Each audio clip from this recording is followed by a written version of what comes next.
కామం, క్రోధం, మోహం, మదం, మాత్సర్యం. నిజమైన బలవంతుడు ఒకదాని తర్వాత ఒకదాన్ని గెలుస్తూ వస్తే బలం ఉంది అనుకునేవాడు ఒకదాని తర్వాత ఒకదానికి బానిసవుతాడు. రావణుడు అన్న కుబేరుడి మీద దండెత్తి గెలిచి పుష్పక విమానాన్ని తీసుకుని పోయాడు.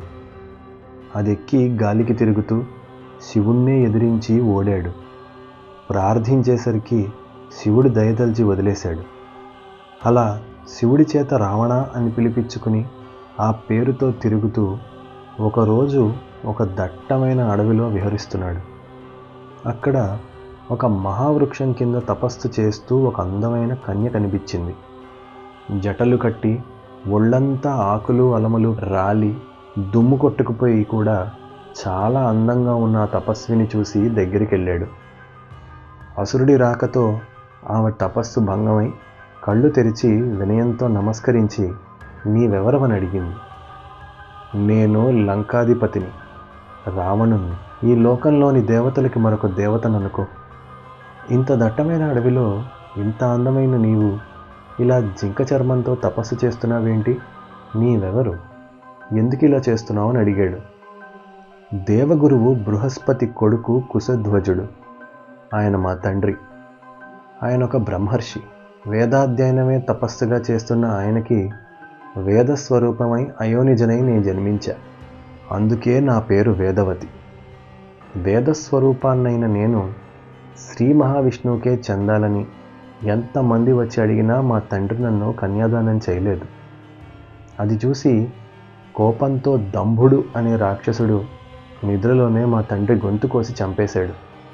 అది చూసి నా తల్లి కూడా ప్రాణాలు విడిచింది. కానీ ఆయన సంకల్పాన్ని కొనసాగిస్తూ నేను ఈ దీక్ష పూని వేదాన్ని తపస్సుగా చేస్తున్నా. మీరు దయచేసి నా దీక్షకు భంగం కలగకుండా వెళ్ళిపోండి అని చెప్పింది.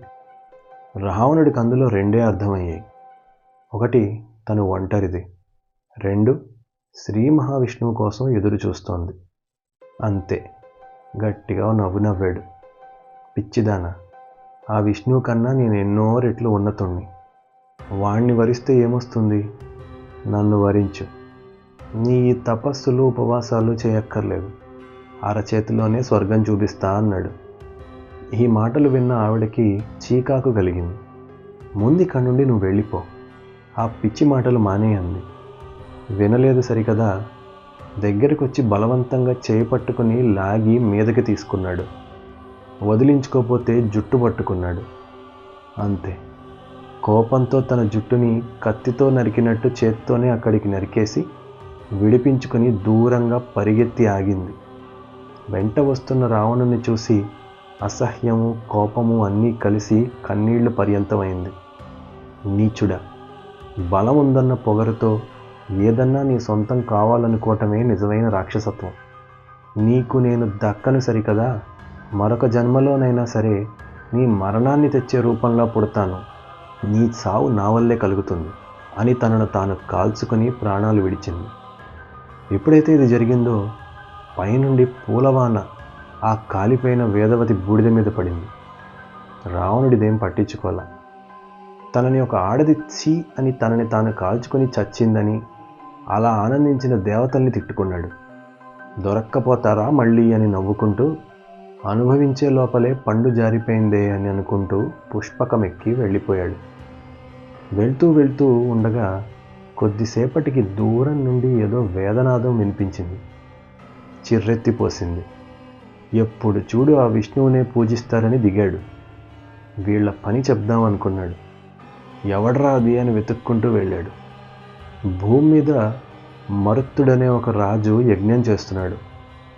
దానికి దేవతలందరూ వచ్చి ఉన్నారు. అక్కడ యజ్ఞం జరుగుతోందని చూసి రావణుడు మెల్లగా పుష్పకం మీద ఆ యజ్ఞ ప్రాంతంలో దిగాడు. దూరం నుండే రావణుణ్ణి చూసి దేవతలందరూ ఒక్కసారిగా భయం పుట్టి పారిపోవడం మొదలుపెట్టారు. వాళ్ళందరూ కుబేరుడితో జరిగిన యుద్ధం తెలుసుకుని ఉన్నారు అప్పటికే. యజ్ఞం సంగతి తర్వాత ముందు వీడొస్తే అనవసరంగా చంపేస్తాడని ఇంద్రుడు నెమలిగా, వరుణుడు హంసగా, యముడు కాకిగా, కుబేరుడు తొండగా, ఇలా మిగతా దేవతలు వేరే వేరే జంతువులుగా మారి దాక్కున్నారు. రావణుడు దిగి యజ్ఞశాల లోపలికి వెళ్ళి గట్టిగా అరిచాడు. ఎవడ్రా ఈ యజ్ఞం చేసేది? నేనుండగా ఇలాంటివి కుదరవని తెలీదా? నన్ను ఎదిరించి గెలిస్తే యజ్ఞం చేసుకుని అనుమతిస్తాను, బయటికి రా అని అరిచాడు. మరుత్తుడు విన్నాడు. విని, యజ్ఞం జరిగే చోట రవస చేస్తున్నావు, నువ్వెవడివి, ఎందుకొచ్చావని అడిగాడు. నేనెవర్నా? పరమశివుణ్ణి మెప్పించిన కుబేరుడు నా అన్న, వాణ్ణి ఓడించిన తమ్ముణ్ణి నేను, రావణుణ్ణి. అర్థమైందా? ఈ లోకంలో నేను గెలవనివాడు లేడు. దిక్పాలకుల్ని సైతం గెలిచా. లోకం మొత్తం చెప్పుకుంటున్నారు నా పేరు. నీకు తెలియపోవడం ఎంత అజ్ఞానం. దీనికి తీసేయాలి నీ తల అసలు అన్నాడు. అన్నను ఓడించానని గొప్పగా చెప్పుకుంటున్నావు. తెలుస్తోంది నువ్వు ఎలాంటి వాడివో. ఉండి వస్తున్నా అని కదలబోయాడు. ఆ యజ్ఞాన్ని బృహస్పతి తమ్ముడు సంవర్తనుడు అనే బ్రహ్మర్షి చేయిస్తున్నాడు. ఆయన వెంటనే మరుత్తుని దగ్గరికొచ్చి, రాజా, తప్పు. ఇది మహేశ్వర సత్రయాగం. దీని మధ్యలో ఆపరాదు. నీ వంశానికే కాదు, నీ వంశానికి కీడు. అంతేకాదు, ఈ రావణుడు నువ్వు గెలిచేవాడు కాదు. ఆలోచించి నిర్ణయం తీసుకోమన్నాడు. మరుత్తుడు వెంటనే తగ్గి ఓటమిని ఒప్పుకొని వదిలేశాడు. ఓటమి ఒప్పుకున్నాక రావణుడు మళ్ళీ యజ్ఞశాల నుండి బయటికి వెళ్తూ ఊరుకున్నవాడు ఊరుకోకుండా అక్కడ బయట ఉన్న ఋషులను జనులను చంపేశాడు. చంపి వాళ్ళని ఆహారంగా మూటగట్టుకుని తీసుకెళ్ళి పుష్పకం ఎక్కి వెళ్ళిపోయాడు. ఇలా చాలా కాలం పాటు బలమున్న పేరు ఉన్న రాజులని వీరులని రావణుడే ఎదురెళ్ళి రెచ్చగొట్టి యుద్ధానికి పిలిచేవాడు. ఓడించో చంపో ఎగతాళి చేసో అందరినీ గెలిచిన పేరు సొంతం చేసుకుంటూ పోయాడు. ఓటమి లేదు, తనని కొట్టేవాడే లేడు. ఆడవారిని బలవంతంగా అనుభవిస్తాడు, రాజులని చంపుతాడు. ఇదే పని. ఒకసారి అయోధ్యకి రాజైన అనరణ్యుణ్ణి కూడా ఇలాగే సవాల్ చేసి పిలిచాడు. అప్పటికి ఎందరి నుండో రావణుడి కథలు విని విసిగెత్తి అనరణ్యుడు యుద్ధానికి పూనుకున్నాడు. ఘోరమైన యుద్ధం జరిగింది. రావణుడి సైన్యం అయోధ్య సైన్యాల్ని ఓడిస్తుంటే చూడలేక ఇంద్రుడిలా రాజే యుద్ధం చేసి రావణుడి సేనాధిపతుల్ని కూల్చాడు. సింహం ఉడతల్ని పక్కకి పడేసినట్లు పడేశాడు. దీంతో రావణుడు నేరుగా యుద్ధానికి దిగాడు. ఆ యుద్ధం చాలాసేపు ఘోరంగా జరిగాక రాక్షసరాజు ముందు అనరణ్యుడు మెల్లమెల్లగా బలహీనపడి ఓడిపోయాడు.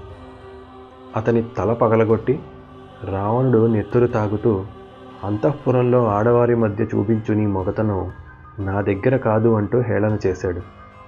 ఈ భూమి మీద నన్ను కొట్టే వాడు లేడు సరికదా, ఆ దేవతల్లో కూడా నాకు ఎదురు నిలబడే దమ్మున్నవాడు లేడని అనరణ్యుడు వేసిన బాణాలని ఒక్కొక్కటి తన శరీరం నుండి తెంచుకుంటూ మాట్లాడాడు.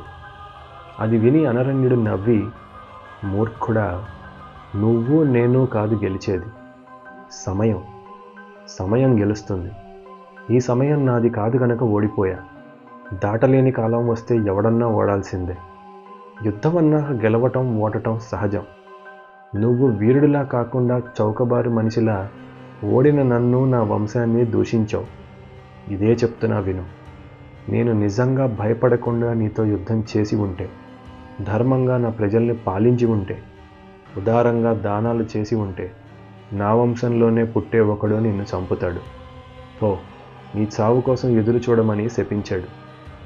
రావణుడిలా మనుషుల్లో గొప్ప గొప్ప రాజుల్ని ఓడించి చంపి ఆనందిస్తున్నాడు. అందులో ఎంతో ఆనందం వెతికి మరీ చంపుతున్నాడు. ఒకరోజు నారదముని లంకకు వెళ్ళాడు.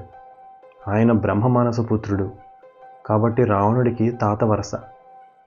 రావణుడితో మాట్లాడుతూ అన్నాడు, రావణ, గొప్ప గొప్ప వరాలు పొంది నాగుల మీద, యక్షుల మీద, దేవతల మీద గెలిచావు. ఒకప్పుడు శ్రీహరి ఎలాగైతే మీ మీద దండెత్తి ఓడించాడో నీవిప్పుడు వారి మీద అలాగే చేశావు. నా మాట వినగలిగితే ఒక్కటి చెప్తా. రోగానికి, చావుకి, కష్టాలకి అన్నిటికీ అందరికన్నా దగ్గరగా ఉండేది మనుషులు. వారి మీద నీ ప్రతాపం చూపించి చంపితే నీకేమొస్తుంది? నీ వరంలో కూడా నువ్వు వాళ్ళని కలిపి అడగలేదు కదా. పిచ్చుక మీద బ్రహ్మాస్త్రం ఎందుకు? అల్పులు కనుకే కదా వారి గురించి నీ వరం కూడా కోరలేదు. కాబట్టి నీ దృష్టి మార్చుకో. వారిని గెలిస్తే నీకు ఒరిగేదేం లేదు. పుట్టిన ప్రతివాడు విష్ణువు కంటే కూడా భయపడేది యముడికి. ఎందుకంటే సావు కన్నా భయం ఏదీ లేదు.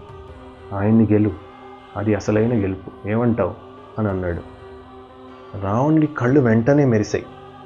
ఈ గొడవలు పెట్టడంలో నువ్వు భలే నేర్పుతో ఉన్నావు తాత అని. నిజమే, ఆ మానవులతో మజా లేదు. మీరన్నట్టే నేను బయలుదేరి వెళ్తానని, యముణ్ణేమి దిక్పాలకులందరినీ గెలుస్తాననుకుంటూ వెళ్ళాడు. నారదుడు వెంటనే వెళ్ళి ఈ విషయాన్ని దిక్పాలకులతో కూడా చెప్పాడు. ఇలా ఎందుకు చేయడం అనుకోకండి. దేవతలకు చావు లేదు, మనుషులు అన్యాయంగా చనిపోతున్నారు. అందుకని రావణుడి దృష్టి అటు తిప్పాడు. అంతేకాదు, పాపం పెద్దది ఎంత పెద్దదైతే అంత తొందరగా పండుతుంది. సో నారదుడు రావణాసురుడి పాపాన్ని యాక్సిలరేట్ చేస్తున్నాడు. రావణుడు రథాల్ని సైన్యాల్ని తీసుకుని యముడి దగ్గరికి వెళ్ళాడు. పుష్పక విమానం గరుత్మంతుడిలా ఎగురుతూ యమలోకపు సింహద్వారం దగ్గరికి చేరి దిగింది. అక్కడ యమలోకంలో చేసిన పాపాలకి శిక్షలు అనుభవిస్తున్న అసురుల్ని, ఇతర జీవుల్ని చూశాడు. వాళ్ళని శిక్షిస్తున్న భటుల్ని చూసి తన సైన్యానికి వాళ్ళని చంపమని చెప్పి ఆజ్ఞ ఇచ్చాడు. రాక్షస వీరులు వాళ్ళని కొట్టి కొట్టి వారి చేతిలో ఉన్న కొరడాలు లాక్కుని రావణుడి కాళ్ళ దగ్గర పడేశారు. ఇలా చేయటం వల్ల కాసేపు శిక్ష ఆగిందని నరకంలో ఉన్న జీవులు సంతోషించారు. కానీ ఈ లోపలే వేల సంఖ్యలో యమ సైన్యం వచ్చింది. పర్వతాకారులై భయంకరమైన బలంతో ఉన్న వాళ్ళు రావణుని సైన్యం మీద పడిపోయారు.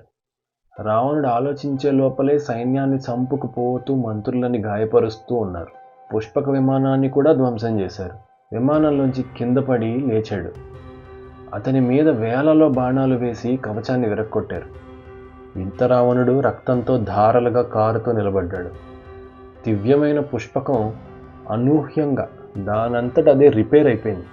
మళ్ళీ ఎగురుకుంటూ వచ్చి రావణాసురుని కాపాడింది. అంతే, చాలా కోపంతో రావణుడు అతని ధనస్సు తీసుకుని పాశుపతాన్ని స్మరించి వదిలాడు. నరకం అయిపోయింది. అన్ని వైపులా ఉన్న యమభటుల్ని ఒక్క దెబ్బతో బూడిద చేసేసింది. క్షణాల్లో యముడి సైన్యం మాయమైపోయిందా అన్నట్లు రాలిపోయింది. కానీ పాశుపతం వల్ల వచ్చిన ధ్వని, అలజడి అంతా ఇంతా కాదు. దానికి యమ లోకం మొత్తం కంపించేసరికి యముడు ఆశ్చర్యపై తన సైన్యం గురించి తెలుసుకుని వెంటనే కదిలి వచ్చాడు. యముడి రథాన్ని చూసే మొత్తం అసుర సైన్యం పారిపోయింది. అంత భయంకరంగా ఉంది. దున్నపోతులతో నడుస్తూ ముందు పాశం పట్టుకుని మృత్యువు శక్తి రూపంలో రథాన్ని నడిపిస్తూ వస్తుంటే అంత పెద్ద యముడు చేతిలో ధనస్సు పట్టుకుని యుద్ధానికి వచ్చాడు. అందరూ రావణుడి వెనక పారిపోయి దాక్కున్నారు. ఇంత గొప్ప రావణుడు యముడి ముందు చిన్నగా అయిపోయాడు. కానీ రావణుడు భయపడలేదు. నిలిచి యుద్ధం మొదలెట్టాడు. యముడు శూలాలు, బల్లాలు వేస్తూనే ఉన్నాడు. రావణుడు కొన్నిటిని తెంచి కొన్నిటికి గాయపడి యుద్ధం చేస్తున్నాడు. మళ్ళీ కుబేరుడితో యుద్ధంలాగానే దేవతలు అందరూ ఆ యుద్ధాన్ని నోరప్పగించి చూస్తున్నారు. రావణుడు యముడి రథసారథిని గాయపరిచి యముణ్ణి గాయపరిచే ప్రయత్నం చేస్తుంటే కాలుడికి కోపం వచ్చింది. వెంటనే ప్రభు వైపు తిరిగి, ప్రభు, మీ మీద వీడిలా యుద్ధం చేసే సాహసం నేను సహించలేను. వెంటనే ఆదేశం ఇవ్వండి. వీణ్ణి నా నాలుకతో బంధించి ఈ లోకంలో లేకుండా చేయడం చిన్న పని అని కోరాడు. యముడు సరే అని చెప్పగా కాలుడు దండరూపం ధరించి వెంటనే రావణుడి మీదకి వెళ్ళబోయాడు. అప్పుడే అకస్మాత్తుగా బ్రహ్మదేవుడు ప్రత్యక్షమయ్యాడు. యముడితో మాట్లాడాడు. యమా, నీ పాశాన్ని రావణుణ్ణి వదిలేయమని చెప్పు. వాడికి నేనిచ్చిన వరం వ్యర్థం కాకూడదు. వెంటనే చెప్పింది చేయమన్నాడు. అలాగే చేసి కాలుణ్ణి యముడు ఆపాడు. యమ, వీడి వరప్రభావం వల్ల వీడి చావుకు ఇంకా చాలా కాలం ఉంది. ఇప్పుడు యుద్ధం చేసి ఎవరు గెలిచినా వాడు చావడు, కనుక వదిలేయమన్నాడు. యముడు నవ్వాడు. తండ్రి, మీరే ఎలా అంటే ఇక నేను చేసేదేముంది, సరే అని వెంటనే అతని సైన్యంతో సహా అక్కడి నుండి వెళ్ళిపోయాడు. రావణుడు కళ్ళు మూసి తెరిసే లోపల యమలోకం అదృశ్యమైపోయింది. దాంతో నేనే గెలిచా అంటూ సంబరపడుతూ వెళ్ళిపోయాడు. లంక చేరగానే మారీచుడు మొదలైన వారు జయ జయధ్వానాలు పలికి రావణుడు యముణ్ణి గెలిచాడని, ఇక అసురులకు చావు లేదని, మనని ఆపే వాడే లేడని అందరూ రావణుడి చెంత చేరాలని లోకం మొత్తం చాటారు. దాంతో ప్రతి అసురుడు రావణుడి నీడలోకి చేరారు. అబద్ధమైన వరం వల్ల చావు లేక రావణుడు లోకాన్ని చావుని గెలిచిన దేవుడయ్యాడు. మిగతా కథని నెక్స్ట్ ఎపిసోడ్లో విందురుగాని.